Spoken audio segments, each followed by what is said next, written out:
something. They're gonna pull up something. And my Brazilian friends, Brazilian flat earth friends, they think they're gonna use some kind of blue beam. They will fake something. I don't know what. I cannot predict. I'm just being. I cannot underestimate the power of the opponent. We cannot. They cannot use. They have used so many lies before. Camera tricks, right? Studio, green screen. What wouldn't they use? All right. Uh, we cannot leave any options out. Okay. Whether they're gonna do this 100%, I don't know. They can fire this sun simulator up. So we flat earthers, we need to be prepared for all scenarios, okay, including this. We cannot leave anything out of the table right now. We need to study all the enemy's tactics, and see what they are doing. So shout out Flat Earth Banjo astronaut Scott Kelly is joining William Shatner and Neil deGrasse Tyson on the cruise to Antarctica. They supposedly come the day after the leaves. So of course that's why they're setting the stage for December 2024. They could not do it 2023. They were not prepared. So they're setting the stage. Of course they're gonna do something there. Mass hypnosis, I don't know, or blue beam, just like my Brazilian friends are saying. They're gonna use a blue beam there, or the fake simulator, sun simulator. I really don't know, guys. But they are up to something, and never underestimate the power of your enemy, the things that they can come up with, the lies and everything. Hello, you all. I hope you guys are doing fine today. So I started researching about the Antarctic 24-hour sun back in July of this year. As a Brazilian, I looked at the 40 years long Brazilian presence in Antarctica, with one permanent base at 63 degrees latitude south and two temporary bases, one at 79 degrees latitude south and the other one at 84 degrees latitude south. After watching hours of recent and old footage of the Brazilian scientists working in Antarctica, I did not find any evidence of a 24-hour sun.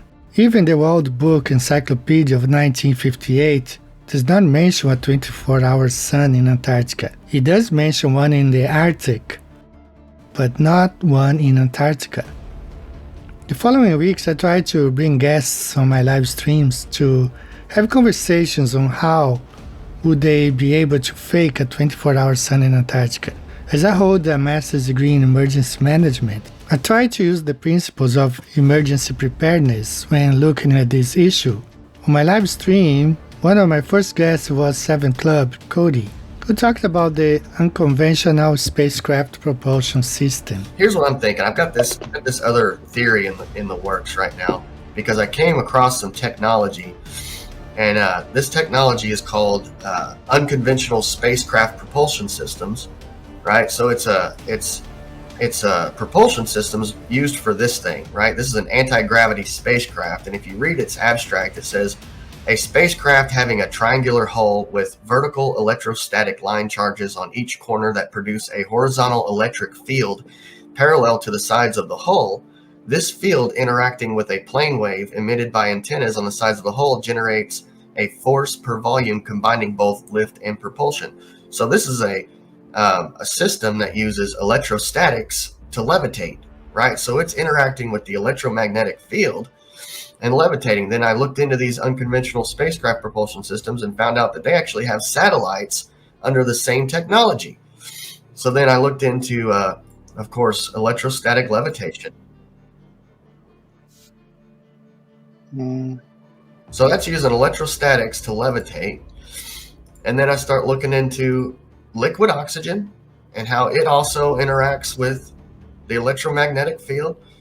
This is liquid oxygen over a magnet. You can see that liquid oxygen starts to take this. It's like it's taking this orbital path, right? Isn't that wild? Yeah. Wow, And that's pretty cool. and we know that liquid oxygen is sky blue, right? So before oxygen becomes a solid, it's a liquid. So oxygen, it becomes a liquid, then a solid, when you're freezing it. Both people are saying, "Oh, but Jaron, they could use a sun simulator." You're kidding yourself. Oh, what are they going to move it on a balloon? Is a little helicopter going to carry around the fake sun, and me and Austin are going to be fooled? Oh, is that helicopter above the sun all day? Is that just normal? Yeah, it's normal here now. Oh, okay, we were just wondering.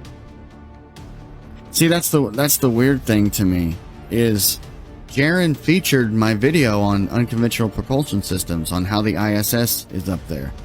He watched it on Speaker Corner and showed his whole following, and it appeared to me that that's his new position.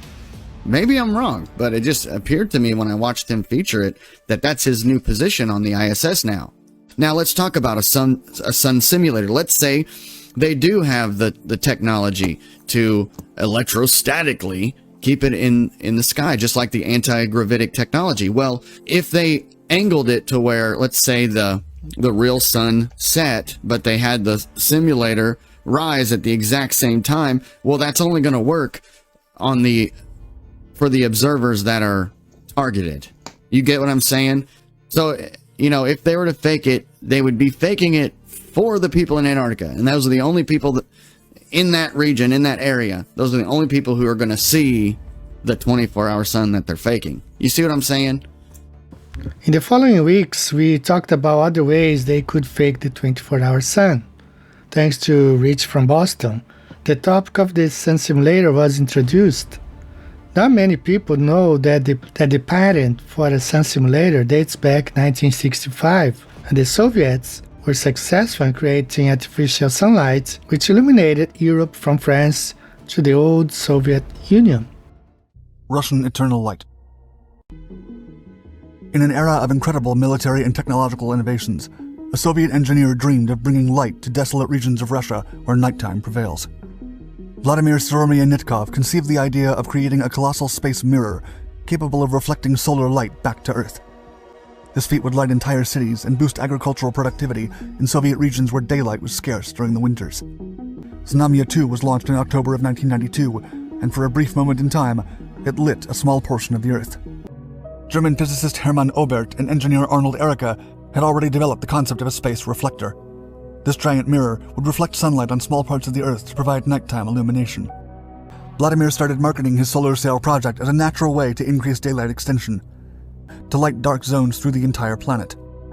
In describing the engineer's ambitious plans, Jonathan Crary would write, quote, "But the company subsequently expanded its plans to include the possibility of supplying nighttime lighting for entire metropolitan areas. The company's slogan pitched its services as daylight all night long." Vladimir would later tell the Moscow Times, quote, "This is a serious breakthrough for technology." A 1993 New York Times article titled "Russians to Test Space Mirror as Giant Nightlight for Earth" detailed the space mirror plans.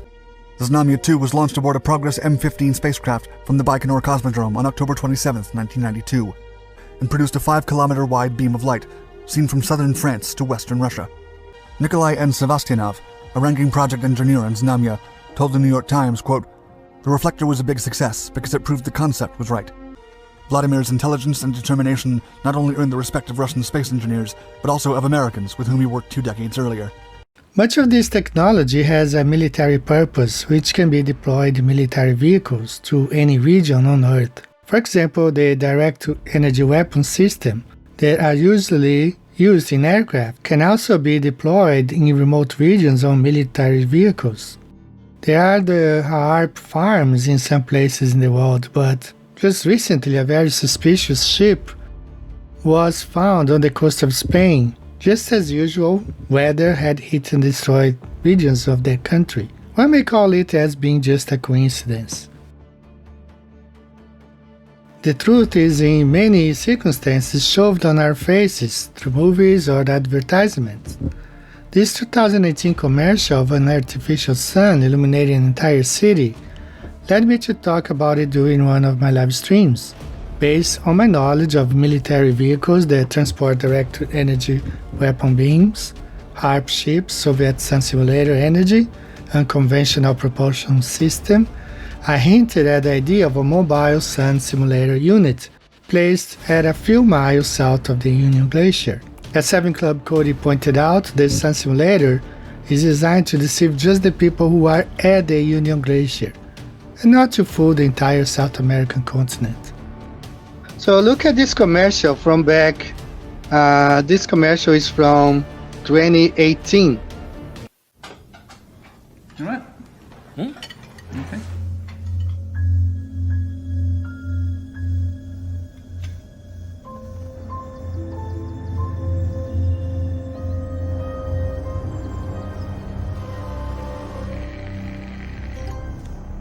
Let's go.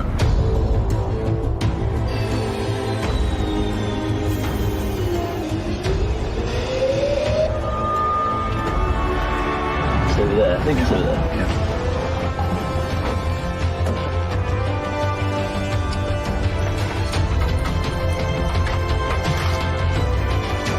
Ready and go!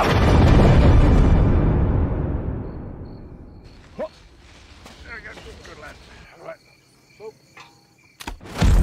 With next day delivery on thousands of electricals, you can be sure of a better tomorrow.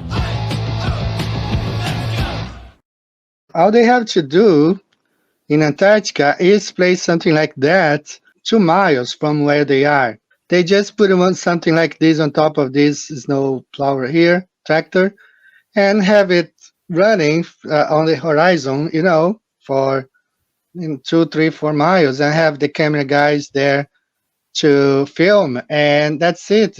Capture. They don't need more than 5 seconds of footage to put this on the news.